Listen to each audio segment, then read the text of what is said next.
सुबह सुबह दस्तक हुई, अलार्म की रिंग बजी, दिन का आगाज करने धीमी सी हवा चली। हम लेकर आए फ्रीडम मॉर्निंग, हम लेकर आए फ्रीडम मॉर्निंग। देखिए फ्रीडम मॉर्निंग सीजन 2 हर पीर से जुमा सुबह 10 बजे सिर्फ फ्रीडम न्यूज पर। Freedom mornings. अस्सलाम वालेकुम and a very good morning to all of you. Freedom morning season 2 में एक बार फिर से खुश आमदीद। मुझे कहते हैं जी अरसला ताहिर और एक और सुबह का आगाज़, और उसके साथ मैं आपकी खिदमत में हाजिर। और हाजिर कैसे हूँ? जी हाँ बिल्कुल। सबसे पहले बताएंगे ताउन किसने किया है इस प्रोग्राम को आप तक पहुँचाने का। बिजनेस मीडिया मार्केटिंग, इनका नंबर इस वक्त आपको स्क्रीन पर नज़र आ रहा होगा। इस नंबर पर कांटेक्ट कीजिए। और अगर आप प्लान कर रहे हैं या ऑलरेडी कोई बिजनेस कर रहे हैं या फैमिली में कोई बिजनेस कर रहा है तो उनको भी बताइए, ताकि उनका भी भला और अपना भी भला कीजिए। ये आपको बताएंगे कि आपका बिजनेस कैसे जल्दी जल्दी ग्रो करेगा और आपकी इनकम जो है उसमें इजाफा होगा। अच्छा जी, हम करेंगे आपकी मालूमात में इजाफा, आपकी खुशी में इजाफा, आपके दिन को अच्छा बनाने के लिए जो जो चीज़ें अच्छी अच्छी हो सकती हैं वो हम यहाँ करेंगे प्रोग्राम में। आज का प्रोग्राम बहुत एंटरटेनिंग है। क्यों एंटरटेनिंग है?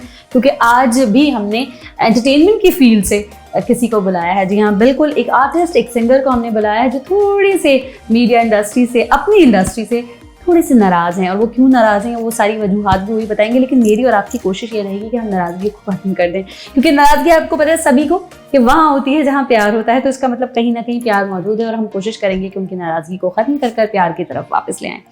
अच्छा जी, आप कहेंगे हैं कौन भाई? जी बिल्कुल, आज जिनको हमने बुलाया है इनका नाम है जी सैयद मायर हसन, जो कि एक सिंगर हैं और एक बहुत बड़े इंसान जो कि 50-50 के कहते हैं ना बनाने वाले तख्लीक़कार लोग जो होते हैं, स्केच बनाना, लिखना। हैदर ज़िया साहब उनके साहबजादे भी हैं। तो आज उनसे पूछेंगे कि वो क्या कर रहे हैं, क्यों कर रहे हैं और क्या नहीं कर रहे और क्यों नहीं कर रहे हैं। आपने क्या करना है? जी हाँ, बंदे रहना है हमारे साथ प्रोग्राम में, यानी कि freedom morning season 2। Freedom mornings. Welcome back नाज़रीन, एक बार फिर से आपको करते हैं खुशामदीद फ्रीडम मॉर्निंग सीजन 2 में। मैं हूँ अरसला ताहिर और मेरे साथ आज, जैसे कि मैंने बिल्कुल ओपनिंग में आपको बताया कि सैयद मायर हसन हमारे साथ इस वक्त प्रोग्राम में मौजूद हैं। बहुत सारे सवालात इनसे करेंगे, क्या क्या इनको शिकायतें हैं, क्यों इंडस्ट्री छोड़ दी, क्या इनके दिमाग में चल रहा है और क्या क्या इन पर बीत चुकी है। सबसे पहले इनको करते हैं जी वेलकम एंड अस्सलाम वालेकुम। वालेकुम अस्सलाम, थैंक यू सो मच। बहुत अच्छा, और thank you so much for inviting. Thank you so very much कि आपने टाइम निकाला और आप यहाँ आए प्रोग्राम में। और वक्त सबसे कीमती चीज़ है। बिल्कुल बिल्कुल ऐसे, time is money. Time is money, और बस समझना चाहिए सब। बिल्कुल समझना चाहिए। अच्छा मायर, आपका जो एक सबसे स्ट्रॉन्ग हवाला वो, मैं एक तो आपके फादर, ऑब्वियसली एक बहुत बड़ा नाम, आप के फादर हैदर ज़िया साहब जी, वो भी हैं, और साथ साथ आपने खुद भी म्यूज़िक के लिए कुछ काम किया, कुछ गाया। बिल्कुल। लेकिन अब आप हो गए नाराज़। हाँ, अच्छा, नाराज़गी तो देखें, वर्ड नाराज़ आप जो है वहाँ इस्तेमाल करते हैं कि जहाँ पे आपके लिए, आपके दिल में कहीं मोहब्बत हो। बिल्कुल सही, अपनों से ही नाराज़ होता है इंसान, यही है, ऐसा ही है। तो यहाँ पे मेरे साथ इशू ये हुआ कि जब मेरे दिल में से मोहब्बत ही ख़त्म कर दी गई, तो इस वजह से अब तो नाराज़गी भी नहीं है। अब ये सबसे खतरनाक जुमला, ये सबसे अजीब चीज़ होती है, कोई आपसे आके अगर कोई सॉरी भी बोले ना और आप उसको ये बोल दें क्या, मुझे तो फ़र्क ही नहीं पड़ता कि तुम सॉरी भी बोल रहे हो, तो अब मैं क्या कर सकता हूँ सॉरी का। मुझे उस पोजीशन पे लाके खड़ा कर दिया मेरी ही अपनी इंडस्ट्री ने। तो अब मैं ऐसे मूव ऑन कर चुका हूँ कि मुझे कोई फ़र्क ही नहीं पड़ता इस चीज़ से, क्योंकि मैंने वो चीज़ें फेस की हैं कि मैं आपको बता भी नहीं सकता, लेकिन आज ज़रूर बताऊंगा। हाँ, मैंने कहा ये क्या हो रहा है बता भी नहीं सकता में इंटरव्यू थोड़ी होता है, बता सकता में इंटरव्यू होता है। बिल्कुल ऐसे ही। और आप ये समझ लें कि ये बहुत पॉसिबल है कि मेरा लास्ट इंटरव्यू हो। अरे अल्लाह ना करे। नहीं मतलब कभी नहीं, इस शो से एक उम्मीद पे दुनिया कायम है, और फिर म्यूजिक से थोड़ा सा पॉजिटिव भी रखते हैं। कहीं कुछ अचानक से कोई चीज़ कभी अच्छी हो जाती है, फिर हम अपने पुराने वाले अल्फाज पे शर्मिंदा हो रहे होते हैं कि ये मैंने क्यों कहा था। तो एक उम्मीद तो रखनी चाहिए ना पॉजिटिव। ठीक है, नाराजगी अपनी जगह है, आप सोच लेंगे मुझे ये काम नहीं करना और ये करना, लेकिन हमें आखिरी जुमला यही कहना चाहिए कि कल का मुझे नहीं पता।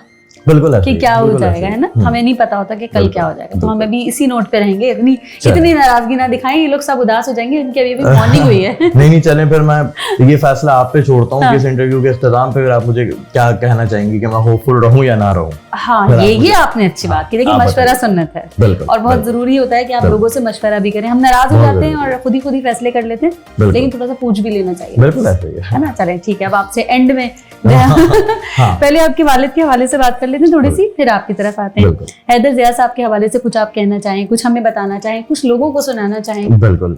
सोशल मीडिया पे जो वीडियो मैंने अपलोड की थी, वो अपलोड करने का मकसद ही दरअसल मेरे फादर थे। ठीक है। अपनी शिकायतें तो जो थी वो बोनस थी, वो बेसिकली भड़ास निकालने का जरिया था मेरे सही लिए। है, ठीक तो है। वो तो खैर मैं सही तरीके से आज निकालूंगा, क्योंकि आप सही। लोगों का प्लेटफॉर्म जो है वो माशाल्लाह बहुत बड़ा है, तो उसके जरिए जो मेरे पैगाम आगे पहुंचेगा तो ज्यादा बेहतर है। ठीक है, हैदर ज़िया साहब इस टीवी इंडस्ट्री का बहुत बड़ा नाम है ठीक। और 50-50 के क्रिएटर्स में से एक हैं, और खासा जो है वो खाके जो कि स्किट्स कहलाते हैं वो उन्होंने लिखे हैं, लेकिन आज तक जो है वो एक प्रॉपर क्रेडिट उनको नहीं मिला। ये मेरी असल शिकायत थी और असल मेरा मकसद ही यही था कि ना मुझे पैसों की जरूरत है, ना मुझे रॉयल्टी चाहिए, ना मुझे कोई नाम चाहिए, मुझे अप्रिसिएशन चाहिए होती है। हाँ, बस सही है। उनका नाम जो है वो आर्काइव्स में डाला जाए, उन्हें भी उसी तरीके से याद किया जाए, क्योंकि देखिए जितने बड़े कैरेक्टर्स हैं सही। 50-50 से हुए, चाहे ड्रामों से हुए पीटीवी के, वो मेरे फादर के लिखे हुए, मेरे फादर के बनाए हुए हैं। तो जब कैरेक्टर मशहूर है, कैरेक्टर को याद किया जा रहा है, आज तक उस कैरेक्टर की, उन कैरेक्टर्स की वजह से बैठ के जो लोग जो हैं उनके नाम की वजह से आज तक आगे चल रहे हैं और मजीद काम कर रहे हैं, तो जिसने वो कैरेक्टर्स क्रिएट किए हैं, आप उनको क्यों भूल जाते हैं? हमारी इंडस्ट्री में आज से नहीं, ये शुरू से होता है। वही चीज मेरे साथ भी कर दी। अब आप मुझे खुद बताएं ईमानदारी से कि जब 40 साल से हक नहीं मिला तो अब फाइट करने से क्या फायदा होता? 15-16 साल तो मुझे हो गए काम करते हुए म्यूजिक इंडस्ट्री में। सही। मैं इंडिया तक गया, मैंने वहां पे परफॉर्म किया, मैंने पाकिस्तान के लिए बेशुमार OSTs मैंने किए हैं, टीवी के कमर्शियल्स मैं करता रहा हूँ, मतलब सब कुछ तो किया है मैंने। ये चीज मेरा लास्ट रिजॉर्ट था और मैं ये नहीं करना चाहता था। मैंने वीडियो में भी ये मेंशन किया था कि ये वो काम है जो मुझे सबसे ज्यादा बुरा लगता है, सबसे ज्यादा नापसंदीदा काम है कि आप फौरन सोशल मीडिया पे आ जाएं और उसके बाद जो आप छोटी छोटी बातों पे आप, लेकिन मेरे लिए छोटी बातें रही नहीं थी। बहुत अरसे का जो है, मेरे अंदर 15 साल का था, मेरे फादर का 40 साल का था। मासूम आदमी है वो बहुत ज्यादा, ठीक है, और वो शरीफ इंसान है, तो उनके अंदर इतनी हिम्मत थी नहीं कि इन लोगों से लड़ पाते। जब फिर वही बात घुमा फिर आके आती है कि जब आप एक काम की मोहब्बत आप में से खत्म हो जाए ना और वो चीज़ आपके अंदर से निकल जाए, तो फिर आप में डर भी खत्म हो जाता है। जाहिर सी बात है, आप मुझसे मेरे बारे में पूछेंगी कि मैंने क्यों छोड़ा इंडस्ट्री को। मैं आज आपको ना कुछ नाम लेके जाऊंगा यहाँ पे, सही है? हाँ, नाम आने वाले हैं। हाँ, मैं इंसानों के नहीं लूंगा, लेकिन मैं प्लेटफॉर्म्स के लूंगा, तो उससे लोग खुद ही समझ जाएंगे, ठीक है? बिल्कुल सही। मैं जब बहुत इंडिया से, समझदार हैं लोग। हाँ बिल्कुल और आखिर तक पहुंच जाएंगे। बिल्कुल ऐसे ही है। सिर्फ प्लेटफॉर्म से सुन के चल रहे हैं, ठीक है। हाँ, तो कुछ चैनल्स जिन्होंने यहाँ पे बुलाया और जिस वक्त प्रमोट करना चाहिए था, मैं 2007 से कर रहा हूँ काम, सही है म्यूजिक में, और रियलिटी शोज भी किए मैंने। मेरे reality show, first reality show जो था मेरा 2007 में मैंने किया था, उसमें मेरे साथ आसिम अजहर भी था। अच्छा। और आसिम अजहर भी मेरा बहुत अच्छे दोस्तों में से एक है। तो वो प्रोग्राम मैंने विन किया था। सही है, अच्छा। मैं विनर था उसका। उसके बाद 2010 में मैं इंडिया गया, इंडिया से परफॉर्म करके मैं यहाँ पे वापस आया। अब आप मुझे बताएं कि मुझे इंडिया जाके वापस आने के बाद मुझे कौन सी प्रमोशन की जरूरत रह जाती है पाकिस्तान आने के बाद? नहीं रहती ना। देखें, ये एक कड़वा सच है कि हमारी इंडस्ट्री उस तरीके से टैलेंट को प्रमोट नहीं करती। मेरा मुल्क है, मैं बहुत प्यार करता हूँ, और मैंने अपनी सोशल मीडिया वाली वीडियो पे मैंने ये मैसेज दिया था कि मेरा इंडिया जाने का मकसद ये था कि मैं अपने मुल्क का नाम रोशन कर सकूं, फिर अपनी फैमिली का कर सकूं, और अगर थोड़ी जान फिर भी बच जाना तो फिर शायद अपना तो थोड़ा सा कर लूं। लेकिन फिर भी मेरी ख्वाहिश है कि आप थोड़ा सा इस तरह से सोचिए कि जिस म्यूजिक, मैंने जैसे कि कहा, जिस काम से आप मोहब्बत करते हैं, बहुत अच्छी कंडीशन वो होती है जब आपका जो पैशन हो प्रोफेशन हो। ये तो आइडियल सिचुएशन है और ये बहुत कम लोगों को मिलती है। सिर्फ आप नहीं, बहुत सारे लोग ऐसे जिन्हें नहीं मिलती है, ठीक है? क्योंकि आप सुनेंगे बहुत सारे लोग ऐसे हैं जो बड़े बड़े नाम कमा लिए, उसके बाद साइड पे बिजनेस शुरू कर दिया उन्होंने, हालांकि इधर से भी कमा रहे हैं। तो यानी कमाना आपका मसला नहीं है, ठीक है ना? कमाएंगे तो आप कहीं से भी, आपकी लाइफ रन करने के लिए आपको चाहिए, है ना? अब हो गया काम, ऐसा काम जो आपको सांस देता है ना। मैं आपको उस तरफ से इस तरह लाना चाह रही हूँ कि आपको म्यूजिक पसंद है, आपका ऐसा नहीं होता कि आप अभी आप छोड़ दिया म्यूजिक, लेकिन कभी ऐसा नहीं होता आप बैठते हैं और गुनगुनाने लगते हैं? हाँ, तो कोई अच्छा सा सॉन्ग आता है तो आपकी तवज्जो फौरन उधर चली जाती है, क्या धुन है, क्या गा गया बंदा, ऐसा नहीं होता? प्रोफेशनली छोड़ा है मैंने म्यूजिक। देखें हाँ। कुछ लाइफ में ना कभी कभार पोजीशन ऐसी आ जाती है आपकी, जब आप गैर शादीशुदा होते हैं, आपके ऊपर जिम्मेदारियां नहीं होती ना, तो फिर आप एक ही चीज को परस्यू करते रहते हैं और आपकी कोशिश ये होती है कि तरीके से आप उसमें क्लिक हो जाए। जब तक मेरी शादी नहीं हुई थी, मेरी फैमिली नहीं हुई थी और मेरे ऊपर जिम्मेदारियां नहीं थी, मैंने ये किया है। ये फिर वही बात होगी। हाँ, मैंने वो अर्निंग और कमाना तो एक अलग चीज है। अगर मेरी वाइफ मुझे बोलती है कि मुझे गाना सुनाए बैठ के आप, तो मैं उसको गाना सुना देता हूँ और मुझे अच्छा लगता है, अपने लिए भी गाता हूँ। लेकिन अब पता है एक चीज है जो कि सबको मतलब समझनी चाहिए कि गाना गाने के लिए ना मुझे म्यूजिक इंडस्ट्री की जरूरत नहीं रही। समझ रही हैं आप मेरी बात? ठीक है। मुझे गाना पसंद है ना, मैं वो घर पे भी गाऊंगा, मैं यूट्यूब पे डालता रहूंगा, लेकिन इस इंडस्ट्री में अच्छा फिर बीच में कुछ इंजरीज भी हुई, काफी कुछ प्रॉब्लम हुए, क्योंकि मैं 2 नाम मैं लेना चाहूंगा जिन लोगों ने मुझे लेकिन ये अच्छे नाम है, लेकिन ये अच्छे ओके ये वो नाम है जिन्होंने मुझे इस सफर में सबसे ज्यादा अंडरस्टैंड किया है और हमेशा मुझे सपोर्ट किया, मेरी फैमिली के अलावा। फैमिली हम इस वक्त आ चुके हैं पॉजिटिव पॉइंट पे। बिल्कुल पॉजिटिव कैमरा कुछ पॉजिटिव बात से कुछ नाराजगी खत्म हो रही है यहाँ। बिल्कुल थोड़ी सी। चलें। तो मेरी फैमिली के अलावा जो है वो 2 लोग ऐसे हैं जिनका नाम मैं आपको बताना चाहूंगा। एक तो है काशान दावर, जो कि मेरे एक्स बॉस भी रहे हैं, अब मेरे बहुत अच्छे दोस्त हैं, और उनके साथ सिलसिला ये रहा है कि उन्होंने मुझे सबसे ज्यादा जो है वो काम दिया। ठीक है। उन्हीं के साथ रहते हुए मैंने बेशुमार कमर्शियल्स, बेशुमार जिंगल्स मैंने गाए, और मेरी वहाँ पे प्रॉपर जॉब थी। लेकिन हमारा काम आपको पता है लाउड म्यूजिक का होता है, साइनस का इशू जो है मुझे बचपन से है। तो ऑलरेडी मेरे जो है वो कान का और नाक का और गले का प्रॉब्लम तो रहता ही था। वो वक्त के साथ साथ म्यूजिक करते करते बढ़ भी गया। तो एक ये भी बहुत बड़ा फैक्टर रहा कि मुझे ऐसा लगा कि अगर मैं चीज को मजीद परस्यू करता हूँ तो मेरी हेल्थ पे भी आ सकती है। इवन अभी भी मैं बहुत गंदे ईयर इन्फेक्शन के साथ यहाँ पे बैठा हुआ हूँ आपके पास। तो यहाँ पे हम रुकेंगे, रीजन दूसरा हो गया। थोड़ी नाराजगी कम। हाँ, थोड़ी नाराजगी कम और थोड़ा अपने ऊपर, क्योंकि मैंने अपने भी स्टूडियो किया और अपने भी मैंने काफी चीजें की मैंने, लेकिन लाउड म्यूजिक मेरे जैसे बंदे के लिए जो है वो थोड़ा सा सेहत पे कभी कभार आ जाता है। हेल्थ के लिए तो सबसे इम्पोर्टेंट तो हेल्थ ही है। बिल्कुल ऐसे ही है। तो काफी मेरा ये प्रॉब्लम रहा, और फिर मेरे गले का भी, इवन जब मैंने अपने डॉक्टर को दिखाया था उन्होंने मुझे कहा, उन्होंने कहा तुम थोड़ा सा you have to slow down, तुम बहुत ज्यादा स्ट्रेस अपने गले पे अपने कान पे तुम डाल रहे हो, सही है, खत्म हो जाएगा सब, मतलब हमें ऑपरेशन करना पड़ जाएगा तुम्हारा ना, टॉन्सिल्स निकालने पड़ जाएंगे। एक टाइम तो ऐसा आ गया था मेरे कान पे कि मुझे sensory neural hearing loss declare कर दिया था डॉक्टर ने, जिसके अंदर ये होता है कि कब आएगी आवाज, अगर आएगी भी तो नहीं आएगी, कुछ नहीं पता, लेकिन ऑपरेशन नहीं कर सकते क्योंकि पर्दा खराब हो सकता है। ये पोजीशन भी आई है। तो काशान दावर एक नाम जिन्होंने मुझे काम दिया, मुझे काफी उन्होंने जो है वो सपोर्ट किया हमेशा, उनका मैं हमेशा शुक्रगुजार रहूंगा, मेरे भाइयों की तरह। दूसरा नाम यासिर एजाज शेख, वो भी म्यूजिशियन है, गिटारिस्ट हैं, उन्होंने भी हमेशा वो पॉजिटिव रहे। सही। उनके साथ भी मैंने बहुत काम किया। ऐसा नहीं कि मैंने अच्छा टाइम नहीं देखा इंडस्ट्री में, मैं अच्छे लोगों से भी मिला हूँ, मैंने अच्छा काम भी किया है, मैंने बहुत काम किया है, और मेरी कोशिश सिर्फ ये थी कि मैं पाकिस्तान का नाम रोशन कर सकूं। अपने लिए तो म्यूजिक मैं घर पे बैठ के अभी भी करता रहूंगा, मुझे कोई प्रॉब्लम नहीं है, मैं तो खुशी खुशी गाऊंगा, लेकिन मैं इतना गा भी नहीं सकता क्योंकि कुछ प्रॉब्लम्स ऐसे हैं, आपको पता है ना, वो जान है तो जहान है। बिल्कुल सही। सबसे पहले तो आपकी प्रायोरिटी हेल्थ ही होती है, बिल्कुल ऐसा ही, बढ़ के कोई अपने लिए, अपनी फैमिली के लिए जी।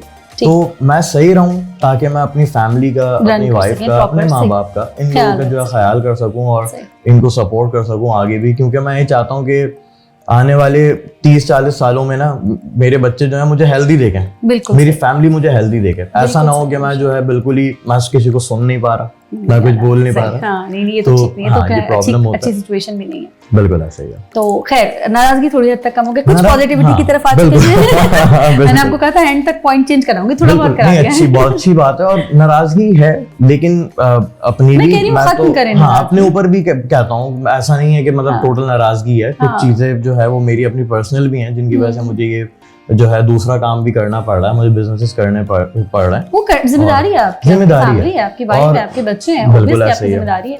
और लाउड म्यूजिक का इशू मेरे साथ रहा है शुरू से ही, क्योंकि जब आपको ऑलरेडी कोई चीज आपके अंदर वर्क कर रही हो तो मसला हो जाता है। सही है। लेकिन हम उस नाराजगी से थोड़ा सा आपको कम कर दिया। बिल्कुल आपने और वो मैं समझती हूँ बाकी जितने भी लोगों को है, जिंदगी आपकी पसंद की सिचुएशन नहीं देती हर किसी को ना। बिल्कुल अगर आप चाह रहे हैं कि मेरे हिसाब से सब कुछ चीजें हो जाए तो नहीं होती, फिर आपको इम्प्रोवाइज करना पड़ता है, तो अडेप्ट करना पड़ता है। यस, बिल्कुल ऐसे ही। तो अब आपने एक्सेप्ट किया कि इतनी नाराजगी नहीं है। हाँ, सही है, सही है ना? मान सकते हैं, मानना पड़ेगा आपको, क्योंकि बहुत सारे फिर तो पता नहीं कितने लोग हैं और सब लोग फिर ऐसा ही कहेंगे कि इसने ऐसा किया, उसने वैसा किया। ठीक है, कुछ चीजें अल्लाह ने दी हैं, कुछ नहीं दी हैं, मगर जो दी है उसको जरा खुश हो जाए ज्यादा उस पर, बिल्कुल तो बहुत ऐसा ही अच्छा है। हाँ ना, नाम भी अभी कुछ ऐसा है ना कि मैं ले भी नहीं सकता, छोड़े, आप कंट्रोवर्शियल हो जाएगा। जब एक चीज छोड़ दी है तो फिर क्या फायदा, छोड़ नहीं छोड़ी आपने। म्यूजिक आपको पसंद है, आप गाते हैं, ये कहें कि मैंने प्रोफेशनली छोड़ दिया है, प्रोफेशनली छोड़ दिया है, लेकिन ये मेरा multiple हिस्सा, reason है। मेरा अपना हिस्सा ये हमेशा रहेगा मेरी जिंदगी का, क्योंकि ये होती है बात। मुझे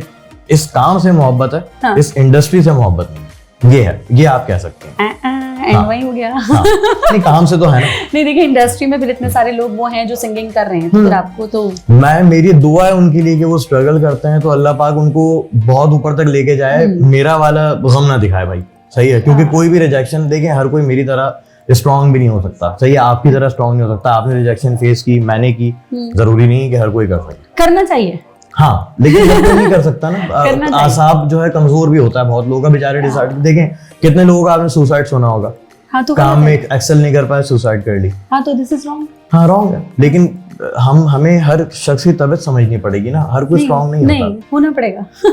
जरूरी नहीं है, हमें भी थोड़ा सा एडजस्ट करना पड़ेगा। मुझे ऐसा लगता है हमारी कि इंडस्ट्री को थोड़ा सा हार्श होना कम होना तो पड़ेगा। फिर वो कौन करेगा? ऊपर से थोड़ी आपने ही बनाना था, आपने भी हाथ हटा लिए। अब क्या कर ऐसे सकते तो गलत है ना, मतलब ब्लेम नहीं हैं? नहीं, करें। मैं तो प्रमोट कर सकता था। हाँ। मैं कर सकता था, अब लेकिन करिए। मैंने आप स्टूडियो दूसरे लोगों को ही नहीं। मैं कैसे करूं? मैं म्यूजिक दूसरे लोगों को करें। लाउड म्यूजिक का इशू है ना। मैंने कितने सिंगर्स को बुला के अपने पास मैंने किया है उनके लिए भी हाँ, काम। अब आपका हेल्थ का हाँ, ज़्यादा लेकिन issue है। एक चीज ऐसी भी है ना, अब मैं किसी नहीं, को नहीं, प्रमोट हाँ। करने के चक्कर में अगर अपने आप को खत्म कर दूंगा, नहीं, प्रमोशन भी वो नहीं तो- रहेगी और फिर कुछ भी नहीं रहेगा। हाँ, नहीं, वो तो सही है। बिल्कुल। अच्छा, इतनी सारी बातें हमने सिंगिंग ही करते हुए आ गए, तो अब ऐसा नहीं हो सकता कि कुछ सुनेंगे नहीं, बिल्कुल, आपको है मैं ना? थोड़ा ताकि सा- पता तो हाँ। चले सिंगर है प्रोग्राम में, बिल्कुल और सही। सबूत दें कि आप अपनी सिंगिंग से कितना प्यार करते हैं, अपने काम से आपको कितना प्यार है। बिल्कुल और ये सही। वो काम है जिसको कहते हैं काम नहीं है, ये अर्निंग वाला काम नहीं है, हाँ, ये बिल्कुल, पसंदीदा बिल्कुल, काम पसंदीदा है, काम है। जो अल्लाह ताला ने ब्लेस किया है। एक आपको बिल्कुल। चीज दी है जो लोग चाहते हैं, विश करते हैं। हाँ, लेके चले थे बिजनेस बनाने, लेकिन अब जो है वो कोई बात मोहब्बत रह गया है बस। कोई बात नहीं, मोहब्बत मतलब वेरी वो गुड। जरूरी है, अकेले में मोहब्बत आप ज्यादा खुश जरूरी हैं है। और क्या आप अपने आप बिल्कुल। से खुश हैं? बिल्कुल अल्लाह ने ऐसे ही आपको एक चीज दी है जो बिल्कुल। 4 लोगों के पास नहीं है, तो बिल्कुल मतलब ऐसे उस पर खुश हो ना। हाँ, नहीं, सही बिजनेस बात तो है। 1000 लोग कर रहे हैं, आप भी कर लेंगे। बिल्कुल ऐसे ही। आवाजें सबकी अच्छी नहीं है ना। बिल्कुल ऐसे ही। है ना? चलें उस पर शुक्र करके जल्दी से गाना सुनाए तो हम प्रोग्राम एंड करें। अच्छा, मुझे ये बताएं कि इंडियन गाना चलेगा? नहीं भाई, हम्म? नहीं भाई, आई लव पाकिस्तान। अच्छा, you love Pakistan. Yes, we love Pakistan. चले फिर मैं आपको Why 2 not लाइनें पाकिस्तान? सुनाता हूँ आजकल एक गाने का, मुझे बड़ा अच्छा लगा हुआ है मुझे वो गाना। ठीक। कहानी सुनो, जुबानी सुनो, मुझे क्या बात है? प्यार हुआ था, इकरार हुआ वाह, था। जबरदस्त। कहानी सुनो, जुबानी सुनो, मुझे प्यार हुआ था, इकरार हुआ था, मुझे प्यार हुआ था, इकरार हुआ था। नहीं मुश्किल वफा, जरा देखो यहाँ, तेरी आंखों में बसता है मेरा जहां। जुबानी सुनो, कहानी सुनो, मुझे प्यार हुआ था, इकरार हुआ था। क्या बात है। मुझे प्यार हुआ था, इकरार हुआ था। आला बेहतरीन, बहुत जबरदस्त। इनसे अल्हम्दुलिल्लाह। क्या क्या बात, बहुत अच्छी, और आप बहुत अच्छा गाना गा रहे हैं, और आप गाना गाते रहिए, गाना ना छोड़िए। ठीक है जी, thank you so very much कि आप आए और टाइम निकाला। Thank you so very much कि आपने मुझे बुलाया, टाइम निकाल के। Same here. और यहाँ पर जाते जाते बोल के जाए कैमरे पे, नाराजगी खत्म हो गई है। नाराजगी खत्म। चलिए जी, thank you so very much. आप लोगों ने प्रोग्राम देखा, उम्मीद करते हैं पसंद आया होगा। कल फिर आपसे इसी जगह फ्रीडम मॉर्निंग में होगी मुलाकात। अपना बहुत सारा ख्याल रखिएगा। अल्लाह ने के बाद फ्रीडम मॉर्निंग।